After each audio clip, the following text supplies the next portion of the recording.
Yeah, well, that was great music from Neil, wasn't it? And Rod, but so I'm going to read some stuff by Ciaran Carson, one of our great poets and musicians from Belfast, and he collected a bunch of stuff about how people entertain themselves after the music and little poems and jokes, you know. So I'm going to read this first of all. This is called Pig Town. So there was this returned Yank came back one year to see his Irish cousin, and the cousin was a pig farmer, and the Yank farmed pigs as well in Yankee land. So naturally he wanted to see the Irish cousin to talk pigs with him and talk about the family, how the cousins and the uncles all were doing, and the power of the dollar and whatever.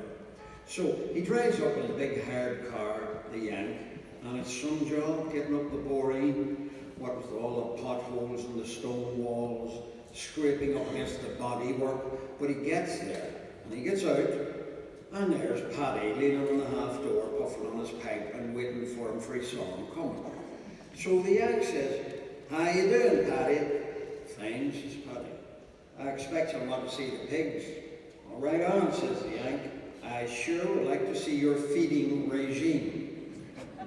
How you feed them and compare it with the ways we have back home." He'd been away from home that long, you see. And Paddy says, "Well, come along with me, and if you like, I'll feed them for you right now." So he takes them to the pigsty round the back, what you might call in Yankee land a pig pen.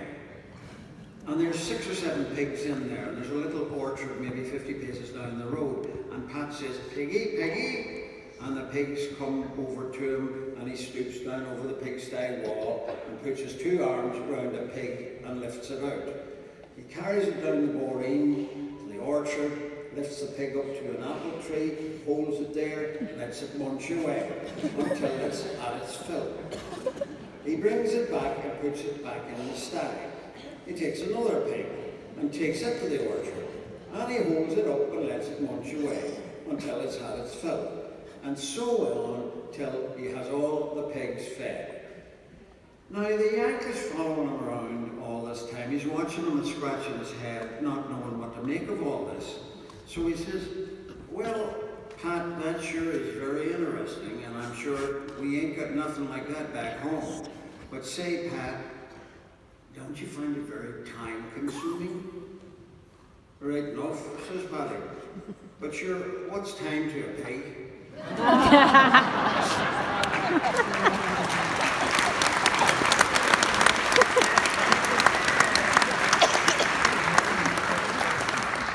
Stephen, Rea, friends, we'll hear more from Stephen later on this evening. I'm very much looking forward to having a chat with you, but my Yankee accent isn't really up to scratch, Stephen. We'll have to stick to the Tyrone one. More music, anybody? Come on, now, come on, once again with feeling. More music, anybody? Here, especially for the next couple of groups of musicians we're bringing to the stage for you. From just beyond the Belfast city limits, we're bringing 2 esteemed schools of Irish traditional music together for the next performance. Glengormley School of Traditional Music and Arts Cultus.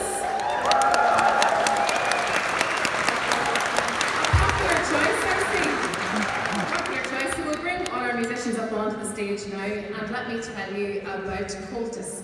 The word cultus in the Irish language means joint fosterage. It's a coming together of people to make something grow. And my goodness, has Irish traditional music grown and flourished since Cultus Cultry Erin was founded over 70 years ago. And the mission and the vision they had was to preserve and promote Irish traditional music. Flaghile the Heron, the All-Ireland Fleadh, is now a staple in the Irish music calendar. It's a week-long festival, even longer sometimes, of music and competitions, and it attracts 500,000 people. That's standard to the region where it's hosted, and generates around £50 million as well for the local economy. So the music is flourishing not just here in the island of Ireland, but globally as well. It's estimated that there are around 450 cultus branches right across the world now. And in any given week, 1,500 classes are being taught, and the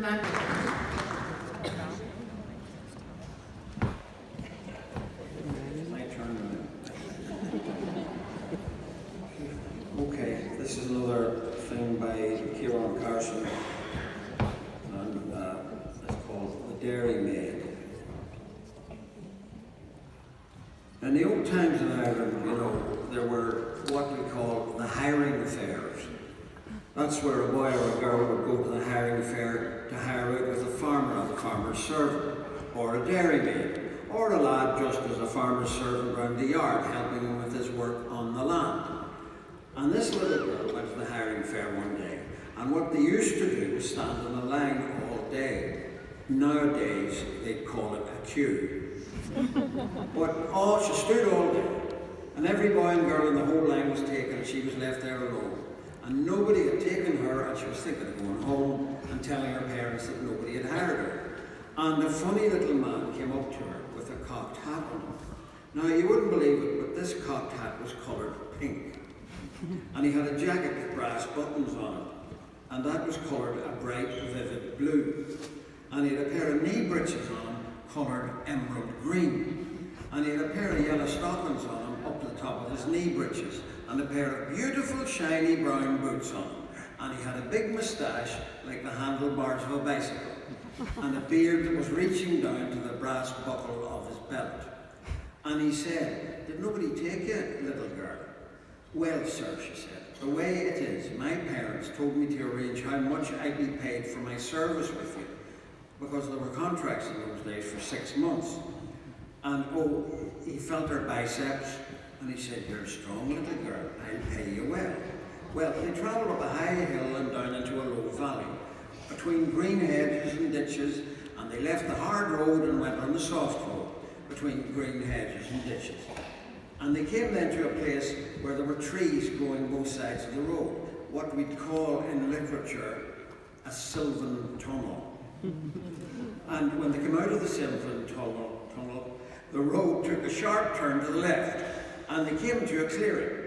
And there was the most comfortable little thatched cottage you ever saw. "What do you call that, little girl?" he said. "Oh, the hut or the house or whatever you please, sir." No, he says, "that's the great castle of Strawbungle."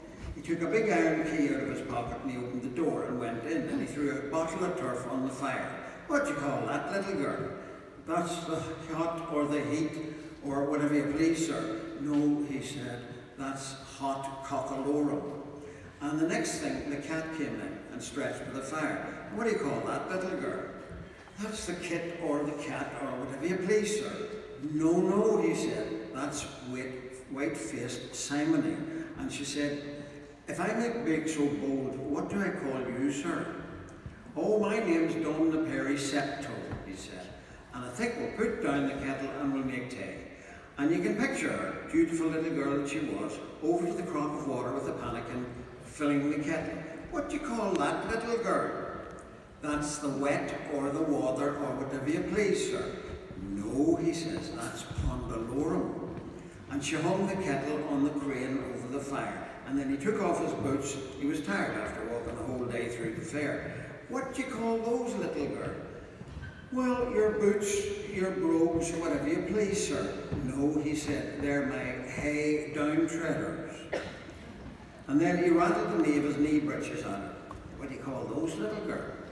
"Ah, your breeches, your breeks, whatever you please, sir." "No," he said, "they're my fortune's crackers." And he said, "Now, while we're waiting for the kettle to boil, I'll show you upstairs to where you're going to sleep. I'll show you to your room where you're going to live for the next 6 months."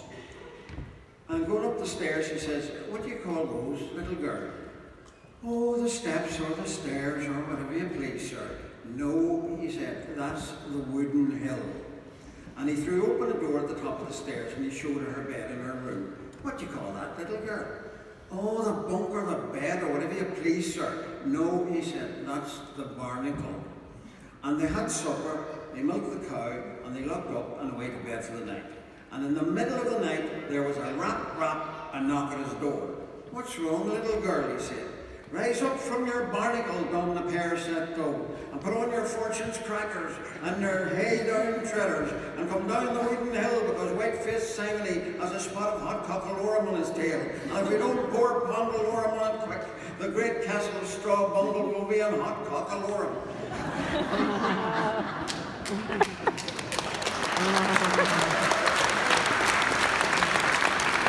I knew that little girl years later, said Seamus Ennis, and whenever we'd be playing music, we'd have to be careful not to play the Smoky House, because if we did, she'd run a mile, so we never played.